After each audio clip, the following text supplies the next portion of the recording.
السلام علیکم ورحمۃ اللہ وبرکاتہ۔ بسم اللہ الرحمن الرحیم، والصلاة والسلام علی رسولہ الکریم وعلی آلہ واصحابہ اجمعین۔ میرے عزیزو، بچوں، بچیوں، محترم بھائیوں، بہنوں، جہاں تک میری آواز جا رہی ہے اور سنی جا رہی ہے، سب کے لیے میری طرف سے سلام بھی ہے اور نیک دعائیں بھی ہیں۔ سال ختم ہونے کو ہے، 2025 شروع ہونے والا ہے۔ انسان کے پاس جو سب سے قیمتی دولت ہے وہ وقت ہے، وہ زندگی ہے، وہ ٹائم ہے، اور ہم ایک ایک پیسے کے لیے محنت کرتے ہیں اور ایک ایک روپے کے لیے کتنی کوشش کرتے ہیں، لیکن ایک سیکنڈ جو وقت ہے، یہ پوری دنیا کے خزانے اس کو واپس نہیں لا سکتے اگر وہ ضائع ہو گیا۔ مجھے آج اس کلپ ریکارڈ کرانے کی برکت سے ایک بڑی حدیث یاد آئی۔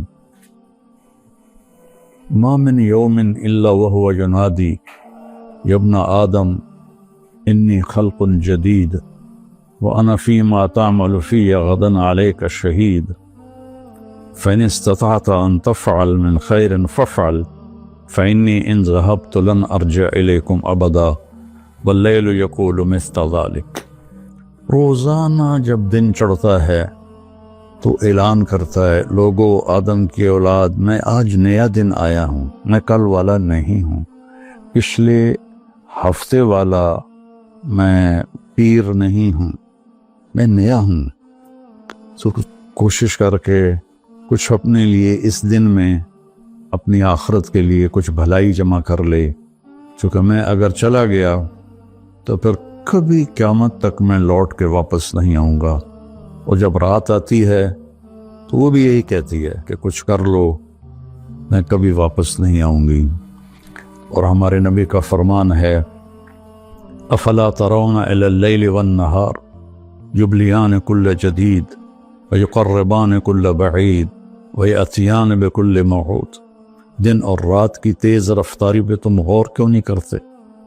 ایک حدیث میں آتا ہے کہ قیامت کے قریب دن اور رات بڑی جلدی سمٹتے چلے جائیں گے، جو ہم دیکھ بھی رہے ہیں۔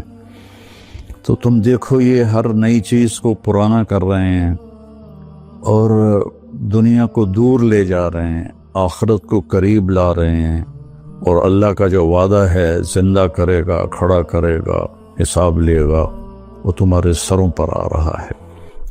تو اس نئے سال کا ایک رخ تو جو کافی عرصے سے منایا جا رہا ہے، ہنگامہ اور نافرمانی اور ناچ گانے، شرابیں، بد کرداری، یہ تو باہر کا کلچر ہے۔ مسلمان کا کلچر تو یہ ہے کہ یا اللہ تیرا شکر ہے تو نے سال گزروا دیا عافیت کے ساتھ، اگلا بھی عافیت سے گزروا دے، اللہ کے سامنے ہمارا سر جھک جائے۔ کتنے ہمارے دوست، میں اب جب چاروں طرف دیکھتا ہوں تو گنے چنے چند میرے بچپن کے ساتھی رہ گئے ہیں، باقی سب اللہ کے پاس چلے گئے ہیں۔ جوان بیٹا اپنے ہاتھوں سے مٹی میں اتارا ہے۔ تو یہ عبرت کی جا ہے، تماشا نہیں ہے۔ اللہ نے اس کو قیمتی بنانے کے لیے ہمیں اپنا دین عطا فرمایا ہے کہ اس کے مطابق ہم زندگی گزاریں گے تو اللہ ہماری دنیا بھی بنائے گا، ہماری آخرت بھی بنائے گا۔ من عمل صالحا من ذکر او انثى وهو مؤمن فلنحيينه حیاتا طیبہ۔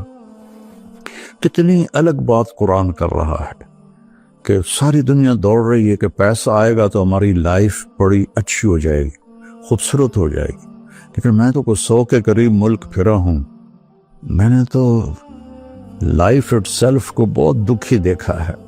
چیزیں، پیسہ، ذاتی جہاز، ذاتی کروز، سب کچھ دیکھا، لیکن زندگی اٹ سیلف کو بہت دکھی دیکھا ہے۔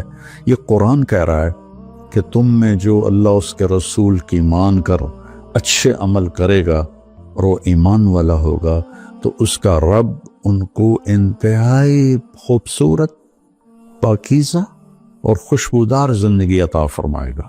طیبہ کے یہ کئی مطلب ہیں، لیکن خوبصورت، طیبہ، خوبصورت، پاکیزہ، طیبہ، خوشبودار، طیبہ، ایسی زندگی اللہ عطا فرمائے گا۔ پیسہ ہے تو بھی ہوگی اور پیسہ نہیں ہے تو بھی ہوگی۔ اور پچھلے 2.5-3 سال سے ہمارے ملک کے حالات انتہائی تباہی کے ہیں، دکھ کے ہیں، تو اس میں ہم ایک دوسرے کو الزام دے رہے ہیں، اس کا قصور ہے، اس کا قصور ہے، لیکن جب میں قرآن دیکھتا ہوں تو وہ کہتا ہے کہ تم سب کا قصور ہے۔ ما اصابکم من مصیبت فبما کسبت ایدیکم ویعفو عن کثیر، جو تم پر مشکلیں آ رہی ہیں اس کی ذمہ دار تم سب ہو، تم سب ہو، کوئی ایک طبقہ اس کا ذمہ دار نہیں ہے۔ ریڑھی والے سے لے کر بادشاہ تک کو اللہ تعالیٰ کہہ رہا ہے، اور جھاڑو دینے والی سے لے کر شہزادی کو اللہ تعالیٰ کہہ رہا ہے کہ تم سب کی وجہ سے اللہ کی طرف سے تم پر حالات آ رہے ہیں، اور ابھی تمہیں بہت سارے تمہاری خطائیں معاف کر دیتا ہوں۔ تو ہم سب کو اگر اپنے ملک کو سنوارنا ہے اور آخرت کو سنوارنا ہے تو ہم اپنی ذات سے شروع کریں کہ میں اپنے اندر سے برائی ختم کروں، جھوٹ کو، بدماشی کو، ظلم کو، نافرمانی کو۔ 2 گناہ ایسے ہیں جن کی سزا دنیا میں شروع ہو جاتی ہے، موت کے بعد وہ الگ ہے۔ ایک ماں باپ کو دکھ دینا، ان کی نافرمانی کرنا اس درجے کی کہ وہ دکھی ہو جائیں، اور ایک ظلم کرنا، یہ 2 چیزیں اللہ تعالیٰ یہیں سے شروع کر دیتا ہے حساب کتاب۔ تو ہم سب مل کر اپنے ملک کو ظلم سے پاک کریں، جھوٹ سے پاک کریں، دغابازی، فریب سے پاک کریں، بد کرداری سے پاک کریں، اور جو بہت زیادہ بے حیائی ہے اس سے پاک کریں، اور اپنے اللہ کی بارگاہ میں جھک کر توبہ کریں، معافی مانگیں۔ گھر ٹوٹ رہے ہیں، طلاقیں ہو رہی ہیں، طلاقوں کی ریشو بہت بڑھ گئی ہے کہ زندگی گزارنے کا پتہ ہی کوئی نہیں ہے۔ تو میرے عزیزو، اللہ کی بارگاہ میں ایک دفعہ توبہ کرنا سب گناہوں کو صاف کر دیتا ہے۔ پھر ایک اور حدیث یاد آ گئی، ایک دفعہ جبریل ہمارے نبی کی خدمت میں حاضر ہوئے کہ یا رسول اللہ، ہم آپ کی امت کے لوگوں کے، مرد عورتوں کے عمل لکھتے ہیں، آنسو نہیں لکھتے۔ سبحان اللہ۔ آپ نے فرمایا کیوں؟ آنسو بھی تو ایک عمل ہے۔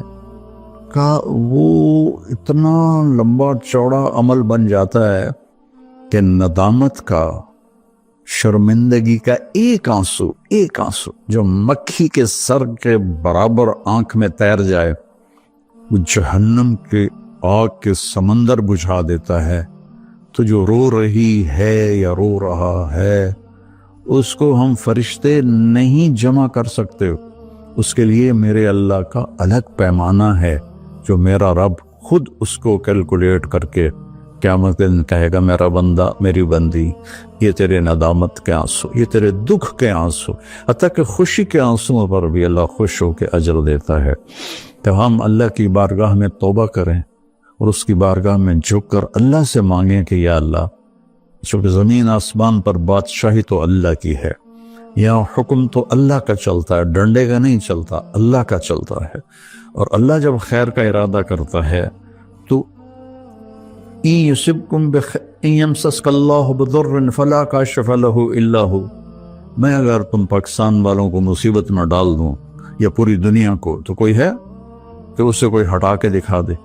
وَإِن يُصِبْكَ بِخَيْرٍ، اور اگر میں عرشوں سے فیصلہ کر دوں کہ ہاں بھائی پاکستان کو مثالی ملک بنا دو، دنیا کو مثالی دنیا بنا دو، فَلَا رَادَّ لِفَضْلِهِ، تو پھر دنیا کی کوئی طاقت، کوئی اسکیم نہیں ہے کہ جو میرے فضل کو روک سکے۔ تو میرے عزیزو، ایک دفعہ زندگی ملی ہے کبھی، تو ہم اپنے اللہ کو راضی کر لیں۔ ایک اللہ کو ماننا، یہ سب سے بڑی عبادت، لا الہ الا اللہ، کہ اللہ ایک ہے، اس کے سوا کوئی مدد والا، عبادت کے قابل، مدد کے قابل کوئی بھی نہیں ہے سوائے اللہ کے۔ جو حی قیوم ہے، جس پر موت نہیں آتی، جس پر بڑھاپا نہیں آتا، جو کسی چیز کا محتاج نہیں ہے۔ اللہ کے سوا ایاک نعبد و ایاک نستعین، صرف تیری بندگی اور صرف تجھ سے مدد مانگنا۔ تو اللہ نے سورہ فاتحہ میں کہہ دیا ہے، لیکن کوئی پتھروں کے آگے جھک گیا، کوئی قبروں پہ جھک گیا، کوئی کہیں جھک گیا۔ بھائیو، اللہ کے سامنے جھکو۔ وَإِذَا سَأَلْتَ فَاسْأَلِ اللَّهَ وَإِذَا اسْتَعَنْتَ فَاسْتَعِنْ بِاللَّهِ۔ جب مانگو تو اللہ سے، سوال کرو تو اللہ سے، مدد چاہو تو اللہ سے۔ وہو نحن اقرب الیہ منکم من حبل الورید، ہم تمہاری شاہرگ سے زیادہ تمہارے قریب ہیں۔ ادعونی استجب لکم، جب پکارو گے میں جواب دوں گا، سنوں گا۔ اور محمد الرسول اللہ، کہ محمد صلی اللہ علیہ وسلم اللہ کے آخری رسول ہیں۔ ہم موسیٰ علیہ السلام پر بھی ایمان لائے ہیں، ہم عیسیٰ علیہ السلام پر بھی ایمان لائے ہیں، اور آخری نبی ہیں محمد مصطفیٰ صلی اللہ علیہ وسلم، ان پر بھی ایمان لائے ہیں۔ جو موسیٰ علیہ السلام کی نبوت کا انکار کرے وہ غیر مسلم ہو جاتا ہے، جو عیسیٰ علیہ السلام کی نبوت کا انکار کرے وہ غیر مسلم ہو جاتا ہے۔ لیکن اسلام کی تکمیل ہے کہ محمد الرسول اللہ، اللہ کے آخری رسول ہیں محمد مصطفیٰ صلی اللہ علیہ وسلم، ان کے بعد کوئی نبی نہیں ہے۔ جو بھی دعویٰ کرے گا وہ غلط دعویٰ کر رہا ہے۔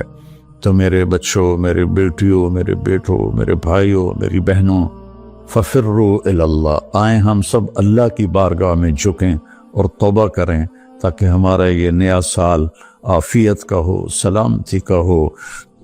اگر دانے کا فیصلہ اللہ کی طرف سے ہے تو ایمان پر ہو، سلامتی کے ساتھ ہو۔ اگر زندگی ہے تو وہ بھی صحت سلامتی کے ساتھ ہو، اور اللہ ہمارے ملک میں محبتیں پیدا فرمائے، نفرتوں کو ختم فرمائے۔ سب سے زیادہ مجھے تکلیف ہوتی ہے جب مذہب کے نام پر نفرتیں پھیلائی جاتی ہیں اور ایک دوسرے کی گردنیں کاٹی جاتی ہیں۔